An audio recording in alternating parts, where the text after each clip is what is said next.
This video was made possible by our generous supporters on Patreon. Check out patreon.com/NWR for all the details.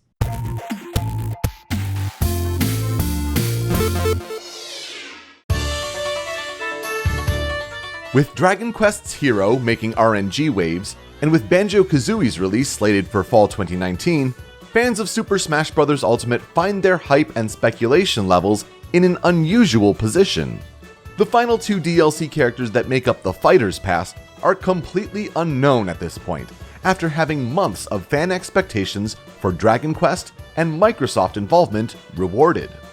That said, the most fervent Smash Bros. Enthusiasts here at Nintendo World Report have put our heads together regarding who those two remaining playable fighters might be. I'm Peter Spezia for Nintendo World Report's top 5 most likely remaining Smash Bros. DLC characters. We start this list by acknowledging the slight possibility that Nintendo may want to promote one of their own characters in the Fighter's Pass. Does it make more sense for a third party to want a cut of the revenue, also that gaming's greatest crossover series can continue to grow its connections to new franchises? Absolutely. But let's take Masahiro Sakurai's fervor for the Fire Emblem franchise into account, as well as the recent release of Three Houses, to say that Edelgard von Hresfelg would be the most likely Nintendo representative.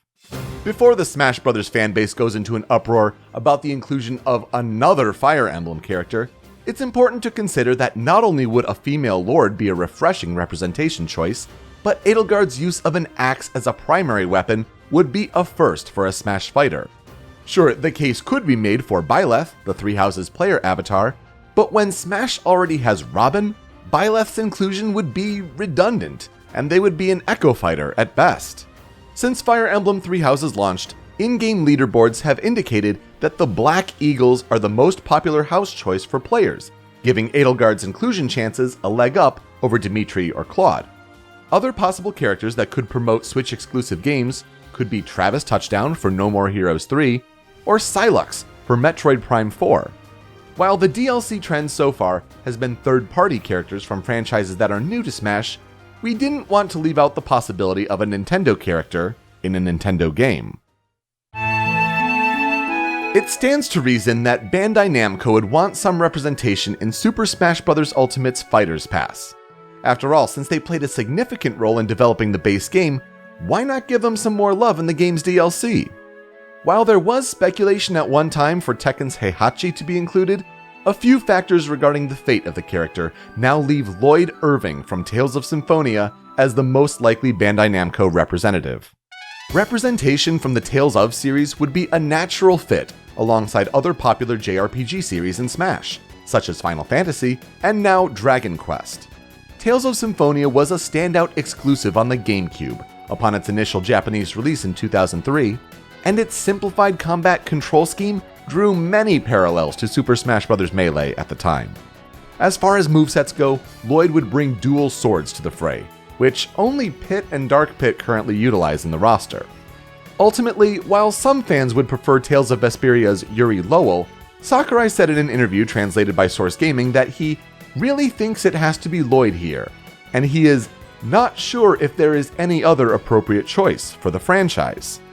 Other possible Bandai Namco characters could include Soul Calibur's Nightmare and Dark Souls' Chosen Undead. But if you ask us if Bandai Namco gets a DLC spot, Lloyd's likely to move from a Mii costume in Smash for Wii U to a playable character in Ultimate. The industry could feel the love at E3 2019 when the inclusion of Banjo-Kazooie into Super Smash Bros. Signified that Microsoft worked with Nintendo to get this deal done. What if a partnership like this could bear fruit again, with a character that many associate with Sony and PlayStation? Of course, the catch here is that the rights for Crash Bandicoot currently belong to Activision, who must be thrilled with the recent performances of Insane Trilogy and Team Racing Nitro Fueled on Switch. Now, Spyro the Dragon would be another tempting PlayStation-turned-Activision mascot, but Crash's spins and jumps are just begging for another platforming icon to join the battle. On top of that, Sakurai must surely remember the infamous mascot megaphone ads. to put differences in the past, to have a show of unity across all three major console manufacturers, and to stick it to PlayStation All-Stars Battle Royale one last time? Crash Bandicoot would be a sneaky DLC pick that would have a Banjo-like reaction across the industry. Sega has Joker, Square Enix has Hero, and we've already talked about Bandai Namco, so where is the love for more Smash representation from Capcom? If any character is most likely to join Mega Man, Ryu, and Ken in the fighting fray, look no further than the Demon Slayer himself, Dante from Devil May Cry. You could honestly pick any look for Dante from his history of featured games, and it would be a good pick, though Devil May Cry 3 would be a safe, youthful bet. We wouldn't say no to any alternate skins, or even a nod to Virgil, though. Dante's biggest potential in his favor for inclusion is his moveset, and what variety that can bring to Super Smash Bros. Cycling between his Trickster, Swordmaster, Gunslinger, and Royal Guard styles should keep those sword, gun, and jumping skills fresh and varied. After all, we know with Joker that simply firing a gun isn't a sticking point for a moveset. And speaking of flashy characters with guns, just imagine how cool a dream duel with Bayonetta would be. Other possible Capcom representatives still waiting in the wings could be Leon Kennedy, Phoenix Wright, and Monster Hunter. However, there's only one fighter that would allow you to slap that sticker with "featuring Dante from the Devil May Cry series" on the package.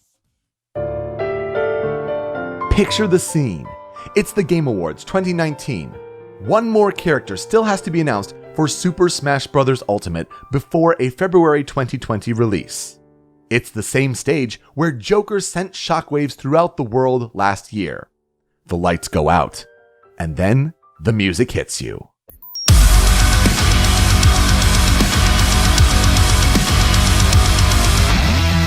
If there's one thing that's clear about Masahiro Sakurai, it's that the man has a profound respect for and immense knowledge of the video game industry. Whether you call the character Doom Marine or Doom Guy, the Doom Slayer represents the popularization of an entire genre in the early 90s. Today, Bethesda is one of the biggest supporters of the Switch among AAA Western publishers, making the Game Awards a perfect place for a reveal, especially after Doom Eternal releases a couple weeks before the show airs. It's likely that the character's violence would have to be toned down slightly, but a moveset made up of guns, a chainsaw, punching, and grappling is entirely reasonable. The Doom Slayer is a character that's meant to utilize the arena space to its fullest and to go on the attack, which is perfect for a platform fighting game. And can you imagine if Sakurai uses his classic face as the character portrait near his damage percentage? Other characters from Bethesda could include Skyrim's Dragonborn and Wolfenstein's BJ Blazkowicz.